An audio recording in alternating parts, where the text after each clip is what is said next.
ॐ सच्चिदानन्द परब्रह्मा पुरुषोत्तम परमात्मा श्री भगवती समेत श्री भगवते नमः। ॐ सच्चिदानन्द परब्रह्मा पुरुषोत्तम परमात्मा श्री भगवती समेत श्री भगवते नमः। ॐ सच्चिदानन्द परब्रह्मा पुरुषोत्तम परमात्मा श्री भगवती समेत श्री भगवते नमः। श्री भगवती समेत श्री भगवते नमः। श्री भगवती समेत श्री भगवते नमः। ओम।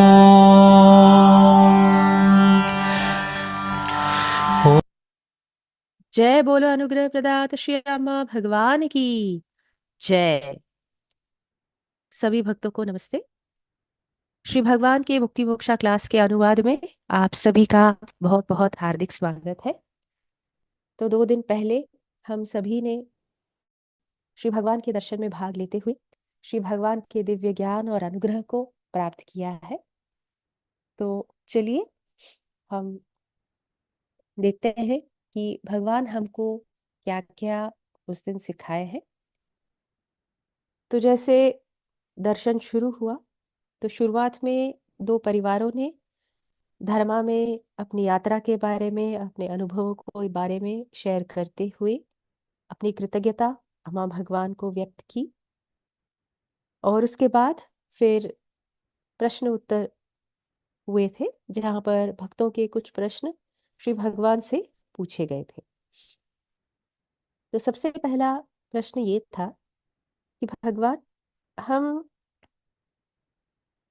अगर हम इस दृष्टिकोण से देखें कि ईश्वर अंतिम सत्य है और अंतिम सत्य होने के नाते अनजान है, उन्हें जाना नहीं जा सकता, तो भौतिक रूप से, अलौकिक रूप से नहीं, मिस्टिकली नहीं, भौतिक रूप से हम ईश्वर के कितना करीब पहुंच सकते हैं, यह हमें स्पष्टीकरण दीजिए।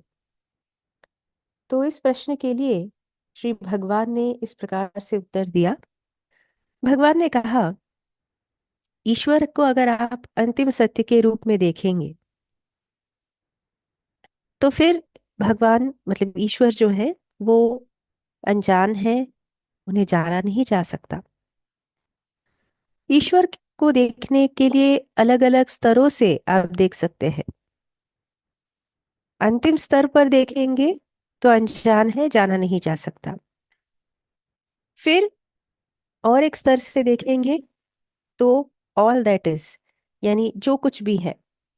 सृष्टि को अगर देखेंगे, सृष्टि बहुत ही विशाल है, केवल एक ब्रह्मांड नहीं है, कई सारे ब्रह्मांड हैं, शायद अनगिनत है। तो उसे हम यूनिवर्सल इंटेलिजेंस भी कह सकते हैं, यानी ब्रह्मांड की प्रज्ञा भी कह सकते हैं। ब्रह्मांड जो है इसी ब्रह्मांड की प्रज्ञा पर काम करता है, ब्रह्मांड की प्रज्ञा ही से चला रही है। इससे हमें ज्यादा कुछ संबंध नहीं है, क्योंकि हम बहुत ज्यादा छोटे हैं। तो इसीलिए यूनिवर्सल इंटेलिजेंस के साथ हमारा संबंध नहीं है। वो इस ब्रह्मांड की रचना करता है और उसको चलाता भी है। उसके लिए अभी बात करने की जरूरत नहीं है। अभी हम मानवीय स्तर पर ईश्वर के बारे में बात कर रहे हैं। भगवान ने कहा, आप जानते हैं कि जो शरीर के सेल्स होते हैं, जो कण हैं, जब वो एक साथ आ जाते हैं तब वो शरीर का निर्माण करते हैं। कण और शरीर एक जैसे नहीं होते हैं। जब कण एक साथ आते हैं तो उसे साइनर्जिक इमर्जेंस कहते हैं, उसे ही शरीर कहते हैं। साइनर्जिक इमर्जेंस मतलब इनके साथ आने से कुछ अलग ही तैयार होता है। तो बिना इन कणों के शरीर नहीं है। बिना शरीर के ये कण भी नहीं है। कण अपने आप नहीं रह सकते हैं शरीर के बिना। तो दोनों भी एक दूसरे के ऊपर आधारित है। लेकिन मूल क्या है? ये कण, सेल्स। और इनके एक साथ आने से ही ये शरीर उभर के आया है। इस साइनर्जिक इमर्जेंस के लिए भगवान ने हमें एक उदाहरण दिया। वैसे बहुत सारे उदाहरण दे सकते हैं। जैसे हाइड्रोजन और ऑक्सीजन है, दोनों भी गैसेस हैं। लेकिन ये दोनों जब एक साथ जुड़ते हैं तो एक साइनर्जिक इमर्जेंस होता है, मतलब उसे हम पानी कहते हैं। पानी बर्फ के रूप में हो सकता है, या पानी के रूप में हो सकता है, या भाप के रूप में हो सकता है, वो एक अलग बात है। लेकिन इन दोनों के एक साथ आने से पानी तैयार होता है। उसी प्रकार से जब कण एक साथ जुड़ जाते हैं तो हमारा मानव शरीर तैयार होता है। उसी प्रकार से हम सभी मानव को हम नर कहते हैं। नर जब एक साथ हो जाते हैं तब वो जो उसमें से उभर के आता है उसे हम नारायण कहते हैं। तो हम यहाँ पर नारायण के बारे में बात कर रहे हैं, अंतिम सत्य के बारे में नहीं। ना ही यूनिवर्सल इंटेलिजेंस के बारे में जो इस ब्रह्मांड को नियंत्रित करता है, उसके बारे में हमें कोई लेना देना नहीं है। हम मानव के बारे में बात कर रहे हैं। और जब वो एकत्र हो जाते हैं तब नारायण आते हैं। और नारायण जो है मानवों को नियंत्रित करते हैं। जिस तरह से मानव का शरीर कणों को नियंत्रित करता है, नारायण नरों को नियंत्रित करते हैं। तो हम सभी नर हैं। और ये नारायण किसी भी रूप में प्रकट हो सकते हैं। वो कृष्ण हो सकते हैं, राम हो सकते हैं, बालाजी हो सकते हैं, कोई भी हो सकते हैं।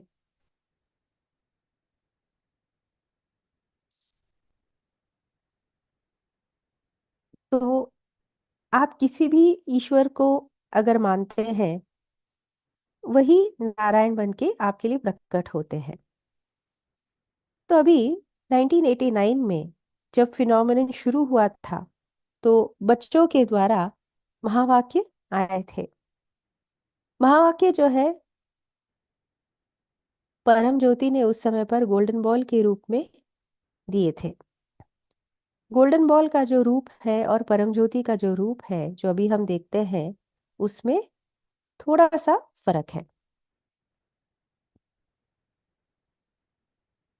तो बताया गया है कि ये जो फिनोमिनन है, जितने भी सारे सांप्रदाय हैं और उन सांप्रदायों में जो भविष्यवाणियां हैं, उनको ये फिनोमिनन पूरा करेगा। तो 30 सालों से प्रतीक्षा करते आए हैं परम ज्योति के आने के लिए, और अभी परम ज्योति आ गए हैं। आप में से बहुत सारे लोगों को ये पता है। तो ये परम ज्योति, ये मिस्टिकल नहीं है। ये मिस्टिकल हो भी सकते हैं, लेकिन ये परम ज्योति फिजिकल है, भौतिक है। आप अपनी खुली आंखों से उन्हें देख सकते हैं, आप उन्हें महसूस कर सकते हैं, और परम ज्योति आपके अंदर प्रवेश कर सकते हैं। जब वो आपके अंदर प्रवेश करते हैं तब आपको टेक ओवर हो जाता है। फिर वो आपके इर्द गिर्द रह सकते हैं, आपको घेरे हुए हो सकते हैं, वो आपको गले से लगा सकते हैं, कुछ भी कर सकते हैं। ऐसा जब होता है तब आप पहले जैसे नहीं रहते हैं। आपके अंदर बदलाव शुरू होता है और बदलते जाते हैं। तब तक आप बदलते जाते हैं जब तक आप परम ज्योति के साथ एक नहीं हो जाते। और फिर ये जो परम ज्योति है कि जब आपकी मृत्यु होती है, आप इस परम ज्योति के सामने ही खड़े होने वाले हैं, तो वो प्रकाश की एक बहुत बड़ी दीवार के रूप में हो सकते हैं। और फिर आप उस प्रेम और करुणा को अनुभव करेंगे, वास्तव में अनुभव करेंगे। और उस परम ज्योति से बाहर शायद आ सकते हैं।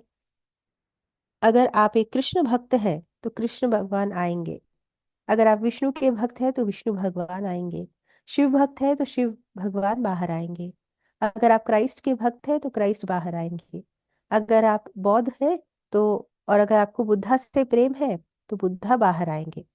ये सभी परम ज्योति से बाहर आ सकते हैं क्योंकि वो सभी परम ज्योति के अंदर हैं। और फिर वो आपसे बात कर सकते हैं। और अगर आपके अंदर करुणा बढ़ी है और अगर आपके अंदर कारण रहित प्रेम विकसित हुआ है, तब आपको वीसा या टिकट मिल गया। किसके लिए? परम ज्योति में प्रवेश करने का। तब आप परम ज्योति के अंदर जाते हैं और फिर आप उन सभी के साथ जुड़ जाते हैं। फिर आप बाहर भी आ सकते हैं और ब्रह्मांड या अन्य ब्रह्मांडों के किसी भी भाग में भी आप जा सकते हैं। मतलब आप एक देवता बन जाते हैं, स्मॉल जीओडी, लेकिन आप बहुत शक्तिशाली होते हैं। वही हम आपको लेकर जाने का प्रयास कर रहे हैं। तो परम ज्योति को भौतिक रूप से अनुभव किया जा सकता है। कुछ और भी उदाहरण आपको मैं देना चाहता हूँ, जिससे आपको ये समझ में आ जाए कि परम ज्योति कैसे आपके अंदर प्रवेश करते हैं। अभी जीसस है, उनका नाम यीशुआ था। वो अरामिक भाषा बोलते थे, तो अरामिक भाषा में उनका नाम यीशुआ था। तो यीशुआ जो है अ, इनको मतलब बैप्टिस्ट यानी दीक्षा जो है जॉन द बैप्टिस्ट ने दी थी। और फिर 40 दिन रेगिस्तान में उनको एक अनुभूति हुई। तो दीक्षा के समय पर परम ज्योति उनके अंदर आए थे।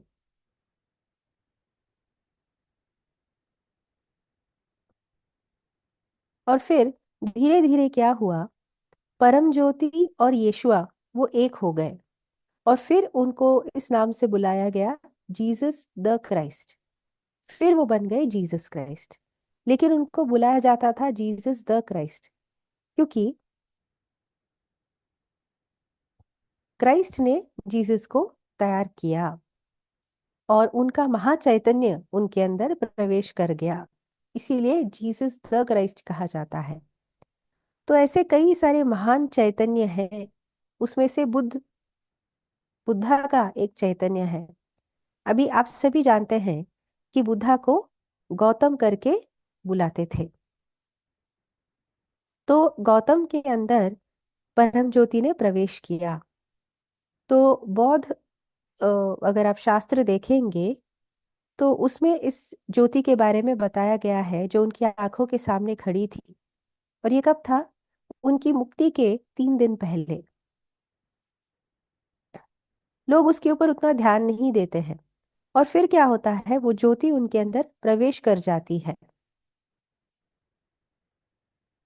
और तब उन धीरे धीरे उस परम ज्योति के साथ, झट से नहीं, धीरे धीरे वो एक हो जाते हैं।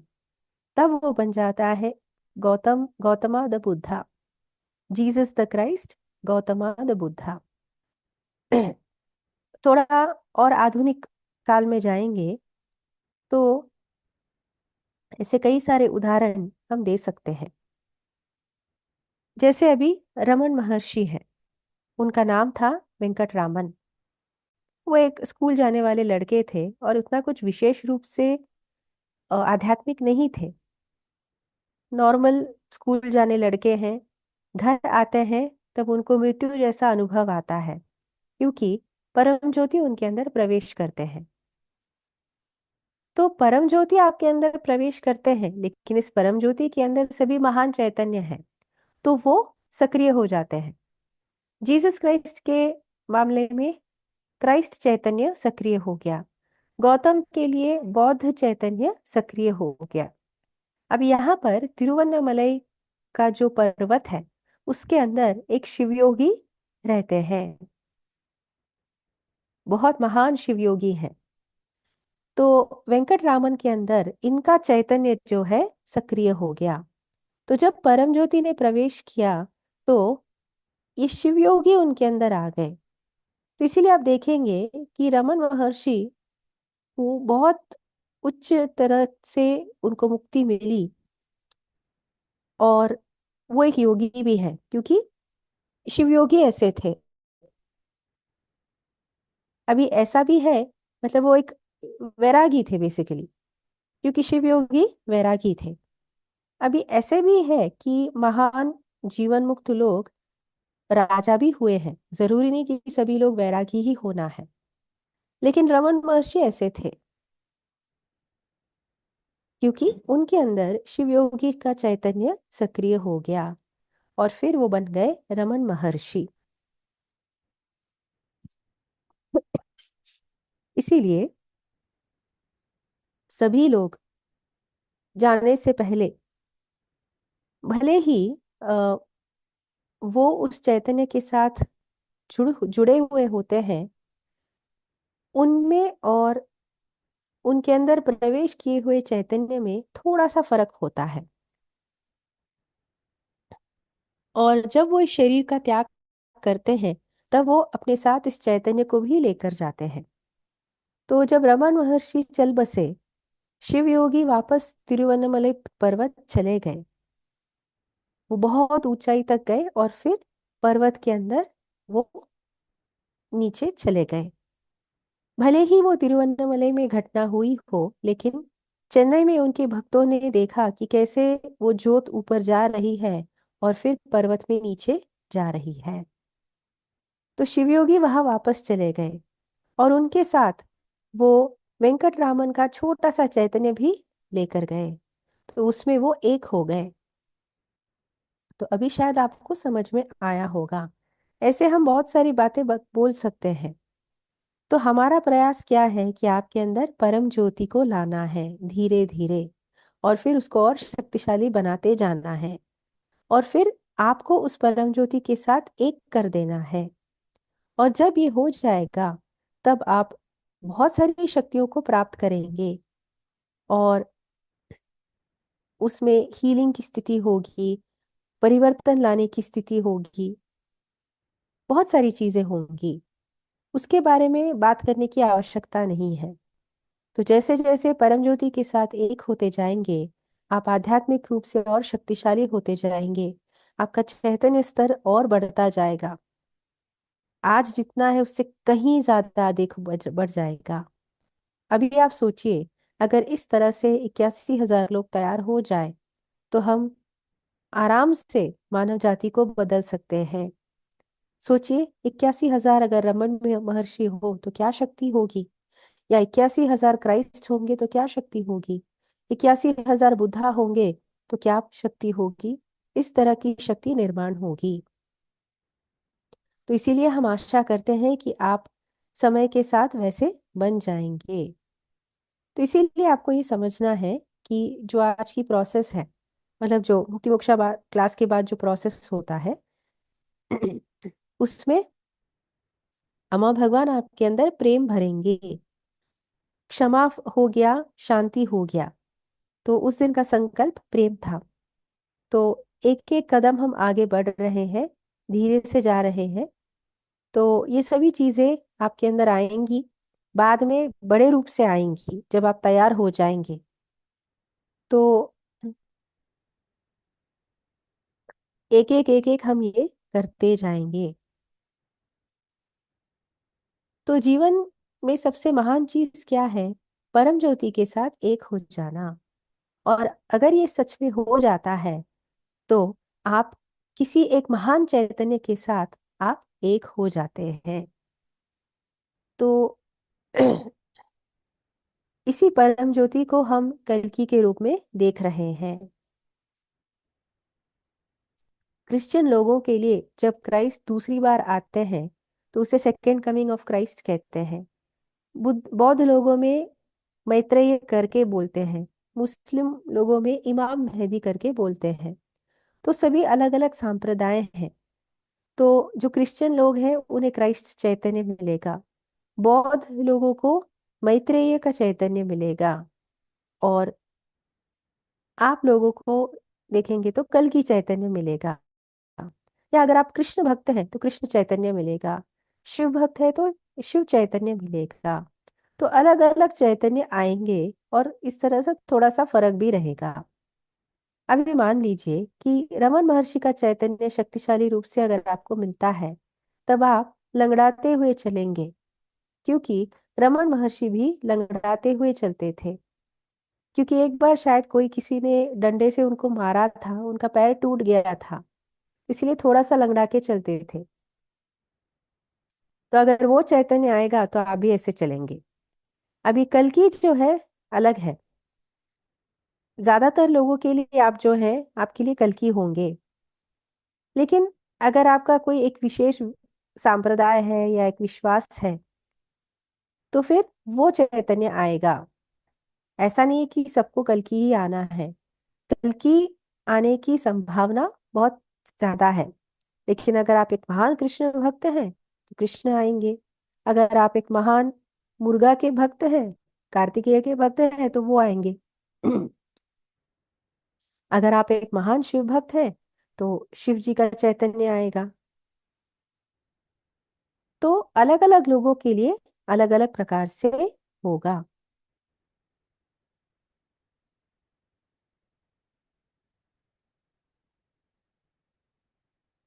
इसीलिए हम इसे वननेस मूवमेंट कहते हैं।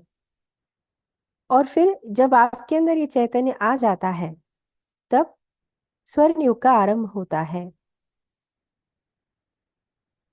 इसीलिए पूरे विश्व भर में इसे गोल्डन एज मूवमेंट भी कहा जाता है। अभी सोमा आता है। आपको ये समझना है, सभी लोगों को सोमा नहीं आता है। शायद उनको कहीं किसी जगह जाना पड़ता है जहां से सोमा आ रहा है, और फिर उनको आना शुरू होता है।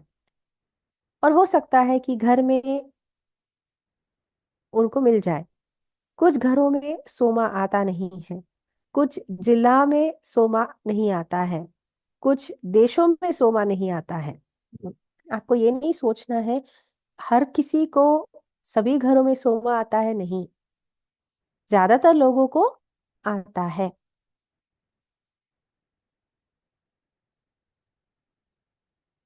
तो ये सोमा भी व्यक्ति के अनुसार, स्थान के अनुसार, देश के अनुसार बदलता है। कुछ देश ऐसे हैं जैसे सोमा आता है तुरंत बबल्स आ जाते हैं। तो अलग अलग बदलता रहता है। उसी प्रकार से परम ज्योति को भी यही लागू होता है। परम ज्योति आएंगे ज्योति के अंदर।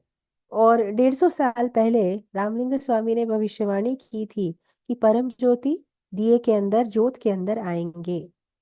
बाहर भी आ सकते हैं, आप इन्हें अलौकिक रूप से भी देख सकते हैं, लेकिन सामान्य रूप से देखेंगे तो ज्योति के अंदर आएंगे। और अभी ये शुरू भी हो गया है। तो भगवान ने कहा कि परम ज्योति अगर शक्तिशाली रूप से आना है, शरीर आपका बहुत स्वच्छ रहना है, आपका मंदिर बहुत स्वच्छ रहना है,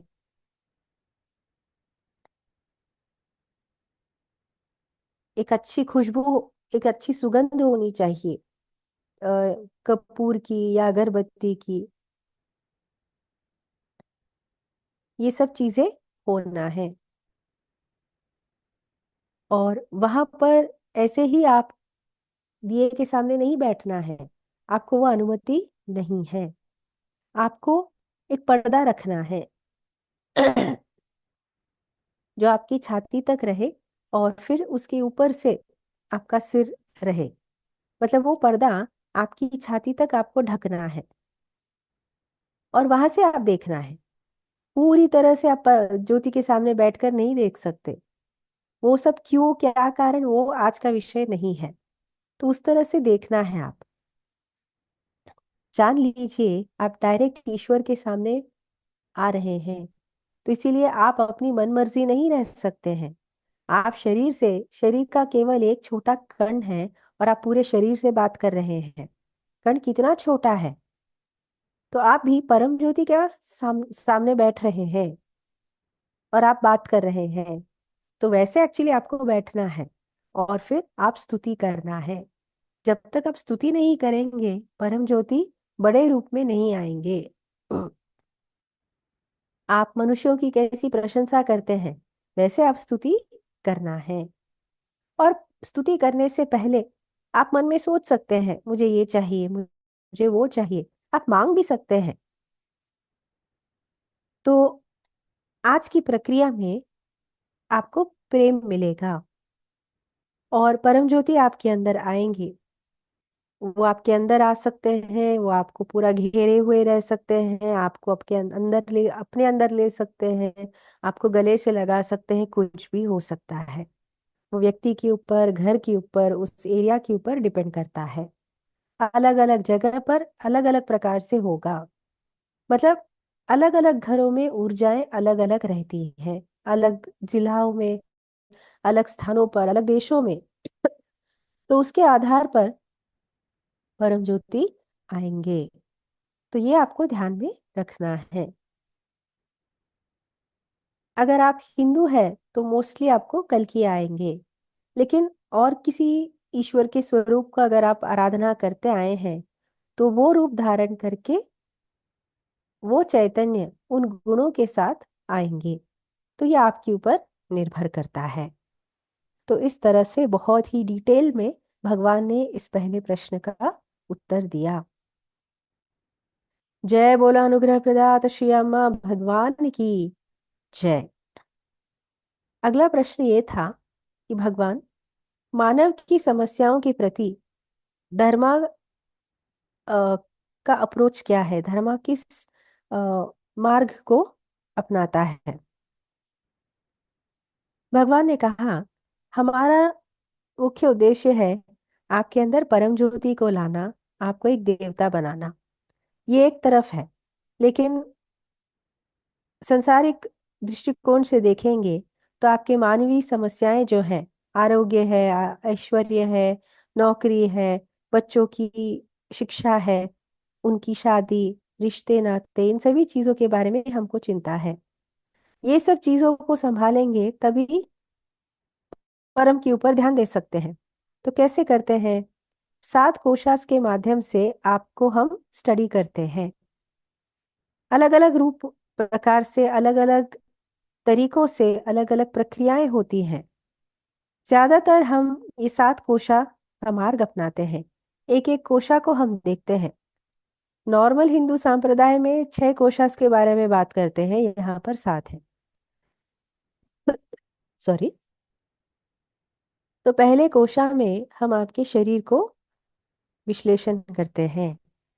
देखते हैं आपका शरीर ठीक है या नहीं।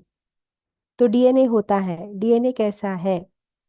तो जेनेटिक मेमोरी होता है, मसल मेमोरी होता है, सब कैसे काम कर रहे हैं, आपके पेट के अंदर क्या चल रहा है। तो ये अन्नमय कोशा में ये सभी चीजों को हम स्टडी करते हैं। कैसे स्टडी करते हैं बाद में बताएंगे। तो उसके लिए पहले तो आपको मिस्टिक होना जरूरी है और फिर हम उसको ठीक करते हैं। ये सब हम बहुत फास्ट कर सकते हैं। कभी कभी आपको उसका रिजल्ट भी दिख जाता है। तो मान लीजिए आपकी आर्थिक समस्या है, लेकिन शुरुआत हम करेंगे अन्नमय कोशा से। अन्नमय कोशा से भी आपको आर्थिक समस्या आ जाती है, आ सकती है। कैसा है कि सभी कोशास हर एक कोशा को प्रभावित करते हैं। तो कभी कभी हम आपको सलाह देते हैं किस प्रकार का आहार लेना है। कल की आज्ञा में कई बार बताया जाता है। तो मुख्य रूप से शुरुआत में अन्नमय कोश के ऊपर काम करते हैं, फिर जाते हैं प्राणमय कोश के ऊपर। अभी 5 प्राण हैं और वही आपके शरीर को जीवित रखते हैं। एक भी कमजोर पड़ जाए आप शरीर छोड़ के जा सकते हैं। तो ये जो प्राण है, इनको हम स्टडी करते हैं कितने शक्तिशाली है, कितने कमजोर हैं, क्या गड़बड़ है। और हमारे पास वो शक्ति है जहां पर हम इन पंच प्राण को प्रभावित कर सकते हैं। क्षणों में हम ये कर सकते हैं। पंच प्राण में परिवर्तन ला के उनको एक समान शक्तिशाली बना के उनके अंदर संतुलन लाते हैं, और फिर आपको अच्छा आरोग्य भी मिलता है। कोई भी अगर एक प्राण अति कमजोर या अति शक्तिशाली है तो सेहत पर प्रभाव पड़ता है। ये प्राणमय कोश बहुत इंपॉर्टेंट है, और वो आपके आरोग्य को बिगाड़ सकता है। आप आर्थिक समस्याएं भी आ सकती हैं, कोई भी समस्या आ सकती है। आपको पता नहीं है कि हर कोश हर प्रकार की समस्या को प्रभावित करता है। तो पंच प्राण को संतुलित किया जाता है। फिर आता है कर्ममय कोश। कौन सा कर्म आपके द्वारा प्रवाहित हो रहा है, पूर्व जन्म से क्या कर्म आ रहा है, पूर्वजों का क्या कर्म है, आपका खुद के जीवन का क्या कर्म है। ये सब चीजें हम देखते हैं और उसके अनुसार उसके ऊपर काम करते हैं, कुछ आपको सलाह देते हैं। अगर मान लीजिए पूर्व जन्म की वजह से अभी आपको आर्थिक समस्या चल रही है, तो फिर उसको कैसे अभी डील करना है। अगर पूर्वजों की वजह से है तो क्या करना है। तो सब कुछ कर्म के ऊपर आधारित है। ये कर्म आपके आरोग्य, आपकी आर्थिक स्थिति को, किसी भी समस्या को प्रभावित करता है। फिर उसके बाद कैसे है कि कर्ममय कोश के ऊपर काम करते हैं। कभी समय लगता है, कभी बहुत तेजी से भी हो जाता है, और आप कुछ चमत्कारों को देखते हैं। कभी कभी जब समय लगता है शायद आप चमत्कार मिस भी कर देते हैं। कर्ममय कोश के बाद हम जाते हैं मनोमय कोश में। तो मन सभी के अंदर काम कर रहा है, सभी का मन एक ही है, जो बहुत अति प्राचीन है, इसीलिए उसे प्राचीन मन भी कहते हैं। सभी के मन में डर होता है, सभी अपने अस्तित्व को बनाए रखने के लिए सभी लड़ रहे हैं। सभी मन के अंदर मैं की भावना होती है, जो उसका केंद्र होती है। तो ये अति प्राचीन मन है, कई हजारों लाखों साल पुराना है। इसीलिए इसे एंशंट माइंड कहते हैं, वन माइंड कहते हैं। आपके मन और दूसरे व्यक्ति के मन में कुछ खास फर्क नहीं है, बस विषय बदलते हैं। जैसे आपको किसी चीज की इच्छा है, उसको किसी और चीज की इच्छा है, लेकिन इच्छा तो सेम है। आपको भी डर है, उसको भी डर है, डर एक ही है। किस चीज का डर है वो अलग है। आपको कुछ पसंद है, दूसरे व्यक्ति को कुछ पसंद है। पसंद का विषय अलग हो सकता है, लेकिन पसंद तो एक ही है। उसी प्रकार से नापसंद भी। तो विचार जो है निरंतर चलता रहता है, और ये विचार भूतकाल से होते हुए भविष्य से जाते हुए वापस भविष्य की ओर चला जाता है। ये सभी के अंदर होता है। तो हम ये देखते हैं कि आपके मन में क्या चल रहा है, आपका मन किस चीज से डरता है, किस चीज की इच्छा रखता है, उसके पसंद नापसंद क्या है। ये सभी प्रोग्राम्स के द्वारा हो रहा है, तो उसके ऊपर काम करते हैं। मैं थोड़ा तेजी से आगे जा रहा हूँ क्योंकि ये क्लास ये सिखाने के लिए नहीं है कि हम कोशास के ऊपर कैसे काम करता है, बस हम ये बता रहे हैं कि क्या चल रहा है। तो मनोमय कोश के बाद आता है विज्ञानमय कोश। तो क्या क्या ज्ञान आपके अंदर गया है, ये संस्कृति से आता है, आपके माता पिता द्वारा आपको दिया गया है, स्कूल समाज के द्वारा आपको मिला है, आपकी शिक्षा, आप कहाँ नौकरी करते हैं, आपकी जीवन की परिस्थितियों से मिला ज्ञान, ये सब कुछ। आजकल तो देखेंगे तो सोशल मीडिया से क्या क्या आ रहा है। आप में से बहुत सारे लोग सोशल मीडिया की आपको लत लग गई है। टीवी के द्वारा बहुत सारी चीजें आपके अंदर जा रही हैं। इसमें 90% तो बकवासी है और हानिकारक भी है, और बहुत सारा झूठ भी है, वो सच भी नहीं है। वो सब आपके अंदर जा रहा है लेकिन आपको पता भी नहीं है। बहुत ही चालाकी से और सुंदरता से सब जा रहा है। आप पूरा प्लान करते हैं और बहुत सारे लोग एआई का भी इस्तेमाल करते हैं, तो आपको पता भी नहीं चल रहा है कि आपका ब्रेन वॉश हो रहा है और ये निरंतर चल रहा है। बच्चों को तो बहुत नुकसान हो रहा है। कितनी सारी सरकारों को चिंता हो रही है कि क्या करें। तो ये विज्ञानमय कोश में सही प्रकार की जानकारी होनी चाहिए, जो आजकल नहीं है। आपको उस प्रकार की शिक्षा नहीं है। शिक्षा में भी कितनी कमियां हैं। अगर आप अच्छे स्कूल में भी हैं तो भी आप कुछ कर नहीं सकते हैं, क्योंकि स्कूल तो एक छोटा सा भाग है। समाज है जिसके अंदर ये स्कूल है, तो वो तो उसे प्रभावित करेगा ही। मुझे ये बहुत अच्छे से पता है क्योंकि मैंने स्कूल चलाया है। तो ज्यादातर लोगों के लिए विज्ञानमय कोश पूरा बिगड़ा हुआ है।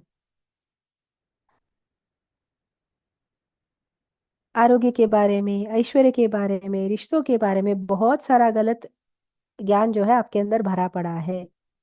कुछ अच्छा भी है, तो इसीलिए हम विज्ञानमय कोश के ऊपर ध्यान देते हैं। फिर जाते हैं ज्ञानमय कोश की ओर। इंग्लिश में इसे नोसिस कहते हैं, यानी प्रत्यक्ष अनुभव। अभी अगर मैं आपसे कहूं कि इस जोत के अंदर अगर आप अपना हाथ डालेंगे तो आपका हाथ जल जाएगा, ये चीज आप समझते हैं क्योंकि ये विज्ञान में कोश से आ रहा है। लेकिन अगर आप सच में अपना हाथ उस जोत में डालेंगे और वो जल जाएगा, तब आपको पता है कि ये कैसे होता है। उसे हम कहते हैं ज्ञानमय कोश, प्रत्यक्ष अनुभव। तो आप वास्तव में इस विश्व को अनुभव कर ही नहीं रहे हैं। मन बीच में आता है। आप एक पेड़ को देख रहे हैं तो मन टिप्पणी कर रहा है।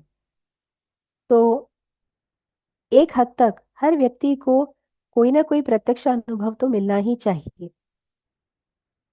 सामान्य रूप से मिलता है, लेकिन इस फास्ट समाज में ये सब खत्म हो रहा है। इसीलिए हम आपको अलौकिक अनुभव देते रहते हैं। तो एक हद तक ज्ञानमय कोश को इस तरह से हम डील कर रहे हैं। और फिर आता है आनंदमय कोश। तो हर व्यक्ति का जो मूल है वो आनंद है। ये पूरा ब्रह्मांड आनंद से भरा हुआ है, प्रेम और आनंद दोनों को अदला बदली भी किया जा सकता है। तो आपको आनंद की आवश्यकता है। तो अगर हम आपको आनंद का एक डोज देंगे तो आपके सभी कोशास उसके लिए बहुत अच्छे से प्रतिक्रिया देते हैं। यहाँ पर आपको एक डोज दिया और आपके सारे कोशास अच्छे से हो जाते हैं। इसीलिए हम आपको आनंद सोमा दीक्षा दे रहे हैं। ये बहुत महत्वपूर्ण है। तो इस तरह से आपका पूरा डायग्नोसिस किया जाता है और आपकी समस्याओं के ऊपर और आपकी मुक्ति के लिए हम काम कर रहे हैं। और अंतिम उद्देश्य क्या है? कि आपको देवता बनाना है। जय बोलो प्यारे प्यारे अम्मा भगवान की जय। एक मिनट।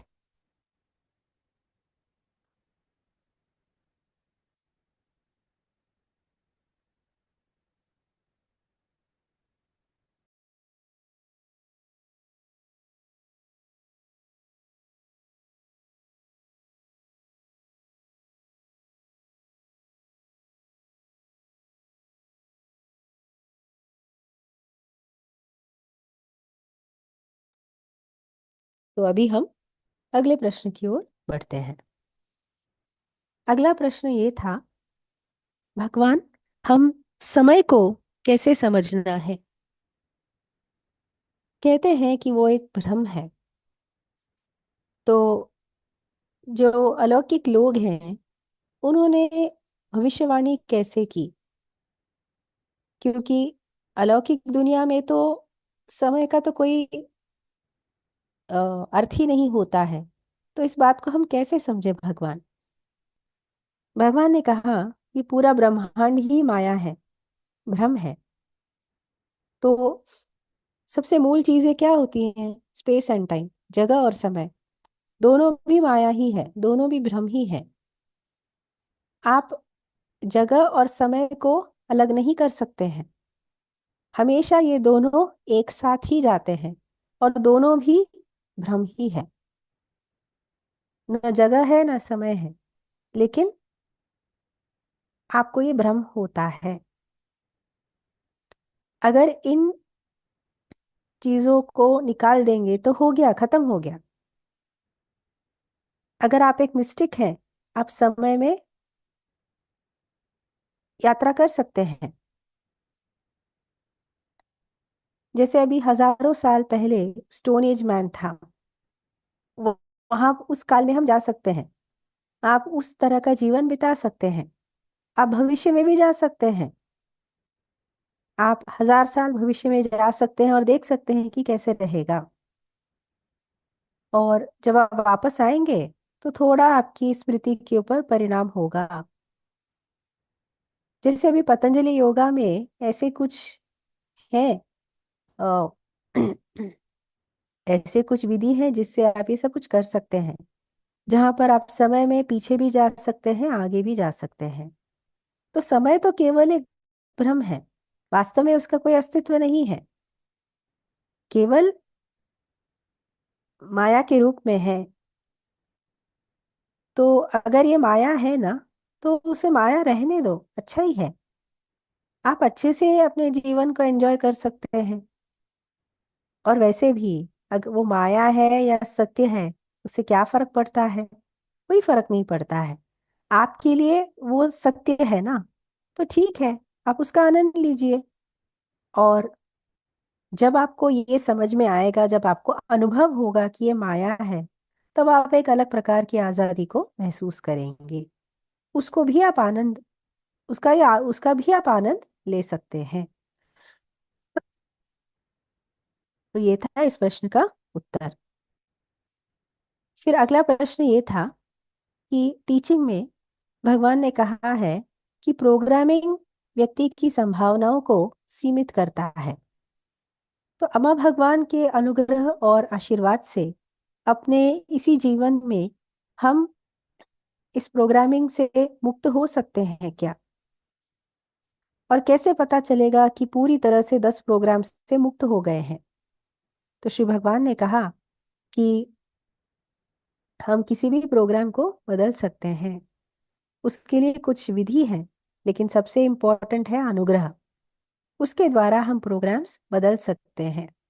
मान लीजिए आप हमेशा एक ही प्रकार की मुद्रा में बैठते हैं और उस मुद्रा को बदलेंगे तो हो सकता है कि आपका एक नकारात्मक प्रोग्राम बदल जाए, बस शरीर की मुद्रा को बदल के। उसी प्रकार से आपके श्वास को बदलते हैं और आपका प्रोग्राम बदल जाता है। इसीलिए हम आपके प्राणमय कोश के ऊपर काम करते हैं। उस समय पर आपके श्वास के ऊपर काम करते हैं। थोड़ा सा श्वास में परिवर्तन लाइए और प्रोग्राम गायब। तो ये संभव है कि एक्सपर्ट मार्गदर्शन में ये प्रोग्राम्स बदल सकते हैं, और अनुग्रह के साथ ये जरूर संभव है। तो ये था इस प्रश्न का उत्तर। फिर अगला प्रश्न ये था, भगवान, हम जानते हैं कि सोचने से दुख होता है, लेकिन सोचने को हम कैसे टाल सकते हैं?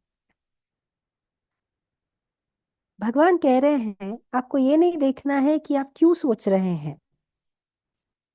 गौतम बुद्ध भी सोचते थे, क्राइस्ट भी सोचते थे, रमन महर्षि भी सोचते थे। देखिए, कुछ परिस्थितियों में सोचना जरूरी है, वरना आप इस संसार में जी नहीं सकते हैं। आदि मानव को जीवित रहने के लिए सोचने की आवश्यकता थी। हाँ, उसके विचार अलग थे। आप अलग चीजों के बारे में सोचते हैं। वो शेयर के बारे में सोचते थे, यहाँ पर हम शेयर मार्केट के बारे में सोचते हैं, बिजनेस के बारे में सोचते हैं। लेकिन सोचना तो सेम है ना। तो बिना सोचे आप इस संसार में नहीं रह सकते हैं, अनिवार्य है। लेकिन काफी सारा समय ऐसा भी रहता है जहां पर सोचने की आवश्यकता नहीं है, तो तब वो बंद हो जाना है। तो जब हम मुक्ति की ओर जा रहे हैं, इसी आंतरिक संवाद को हम बंद करने का प्रयास कर रहे हैं। जब आंतरिक संवाद बंद हो जाता है, ये सोचना भी बंद हो जाता है। तो यही हम प्रयास कर रहे हैं। तो ये सोचना जो है, वैसे बिना किसी उद्देश्य के सोचना मतलब वास्तव में ऊर्जा को जाया करना है। ऐसे ही सोचने से क्या मिलेगा? देखिए, किसी भी समस्या को गहराई से अगर समस्या का समाधान करने के लिए जो गहरी सोच होती है, वो तो अचेत मन करता है, और वो आपके सचेत मन से 20 लाख गुना अधिक शक्तिशाली होता है। लेकिन काम के लिए आपको जरूर सोचने की जरूरत होती है, और जब उसकी आवश्यकता नहीं है तो उसे स्विच ऑफ कर देना है। जैसे आपको चाहिए तब आप फैन ऑन करते हैं, जब नहीं चाहिए तो स्विच बंद कर देते हैं। क्यों आपको सोचते रहना है? जब सोचना बंद हो जाता है तो कितना आनंद रहता है। तो मुक्ति के द्वारा यही होगा, आपका आंतरिक संवाद बंद हो जाएगा, और यही हमारा प्रयास है। जय बोलो अनुग्रह प्रदात श्री अम्मा भगवान की जय। अगला प्रश्न ये था, भगवान, धर्म क्या सभी के लिए एक जैसा है, या अलग अलग लोगों के लिए, अलग अलग संप्रदाय के लोगों के लिए अलग अलग रहता है? श्री भगवान ने कहा, अलग अलग लोगों के लिए अलग अलग होता है। क्रिश्चियन लोगों के लिए अलग प्रकार से किया जाता है। सेंट्रल एशिया में मुसलमानों के लिए अलग रूप में धर्म है। ईस्ट एशिया में बौद्ध लोगों के लिए अलग से है। सबके लिए एक जैसा नहीं है। अलग अलग लोगों के लिए अलग अलग रूप में है। गांव में देखेंगे अलग है, शहरों में देखेंगे अलग है। धर्म क्या है? मार्ग है। अलग अलग लोगों को अलग अलग मार्गों की आवश्यकता होती है। यही तो इस धर्म का सार है।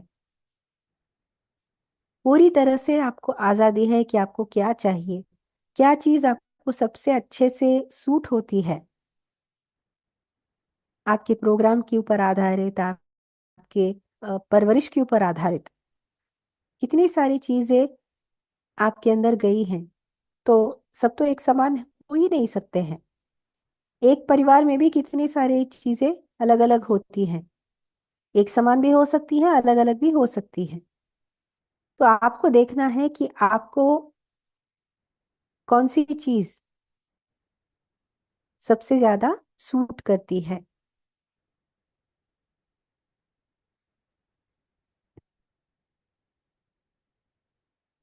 हम आपको बहुत सारी चीजें दे रहे हैं। कुछ लोगों को पूजा पाठ अच्छा लगता है, कुछ लोगों को ध्यान धारणा चाहिए, कुछ लोगों को ज्ञान का मार्ग चाहिए, कुछ लोगों को बस एक भजन गा के अपनी भक्ति व्यक्त करनी है। आप कोई भी मार्ग अपना सकते हैं, आपको स्वतंत्रता है। लेकिन आपको चेक करना है और देखना है कि आपके लिए सबसे उत्तम मार्ग क्या है, जिससे आप और ज्यादा आनंदमय हो जाएंगे। वही चीज आपको सबसे ज्यादा आनंद देगी, तो उसे आप लेना है। और इस आनंद से आपका आपके जो विचार हैं वो बंद होने लगते हैं। जब विचार बंद हो जाएंगे, सब कुछ बदल जाता है। तो इसीलिए आपको ढूंढना है कि आपका मार्ग क्या है। फिर इसके बाद अंतिम प्रश्न था। प्रश्न ये था कि अगर परम ज्योति हम हमारे अंदर आ जाते हैं तो हमारा स्वभाव कैसे बन जाएगा? दैविक स्वभाव आ जाएगा क्या? ऐसा प्रश्न था। तो भगवान ने कहा, परम ज्योति जब आपके अंदर आ जाएंगे तो निश्चित रूप से आपके अंदर वो दैविक गुण आते हैं। क्योंकि आप देवता बनने के मार्ग पर हैं, तो और भी ज्यादा शक्तियां आपके अंदर आ जाती हैं। आप और ज्यादा लोगों को प्रभावित कर पाएंगे, और आप उनको मदद कर पाएंगे अपनी करुणा से, अपने प्रेम से। तो ये सब कुछ बदलता है। मतलब ऐसे समझ लीजिए कि जैसे आप क्राइस्ट बन रहे हैं, आप रमन महर्षि बन रहे हैं, आप गौतम बुद्ध बन रहे हैं, तो हम उस लेवल तक आपको लेकर जाने का प्रयास कर रहे हैं। लेकिन वो आपके प्रयास से नहीं होगा, आप वो नहीं बन सकते हैं। वेंकट रामन ही है। उसके लिए वेंकट रामन के अंदर शिवयोगी का चैतन्य आना है, तभी वो रमन महर्षि बन जाते हैं। क्राइस्ट का चैतन्य आना है, तभी वो जीसस क्राइस्ट बनते हैं। उसी प्रकार से बौद्ध का चैतन्य आना है। बुद्धा का चैतन्य तो गौतम से कई ज्यादा पुराना है।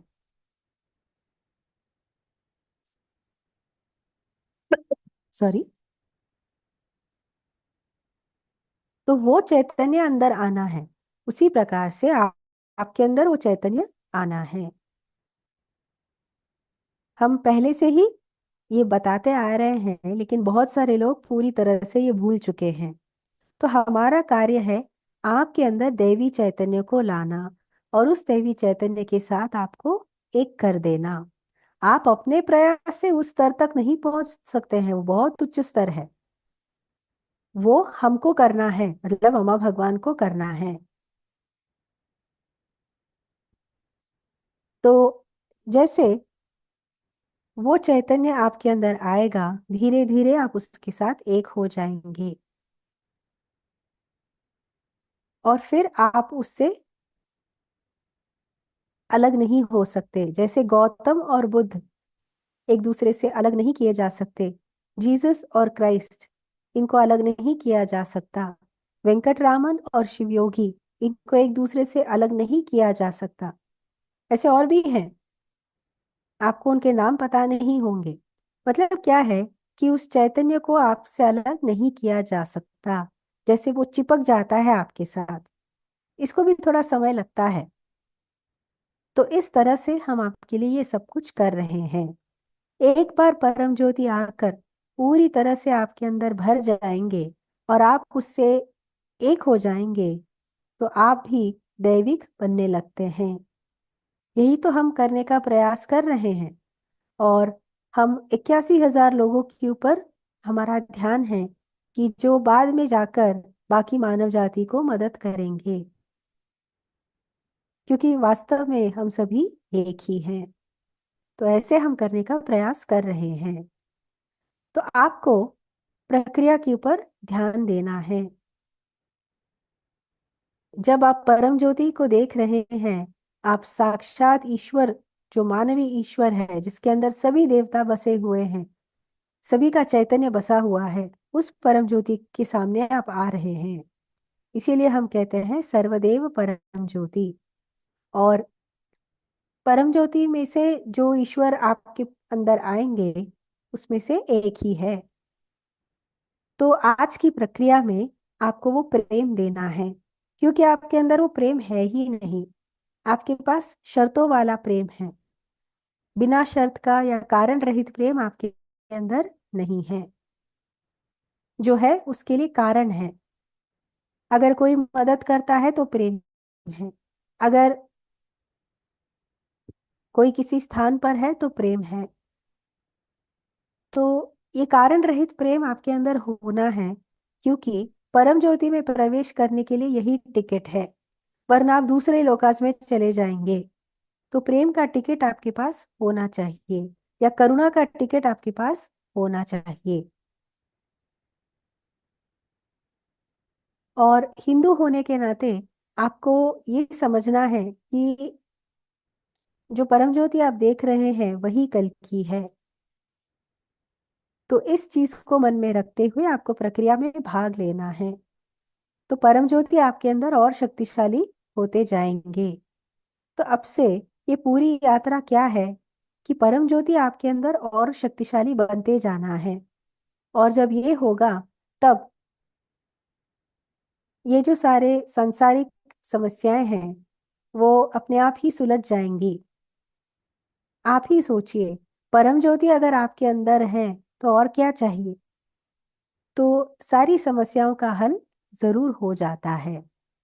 तो ये कहते हुए श्री भगवान ने सभी को अपना प्रेम व्यक्त किया। और शुभकामनाएं दी कि ढेर सारा प्रेम प्रक्रिया के दौरान आपके अंदर भर जाना है।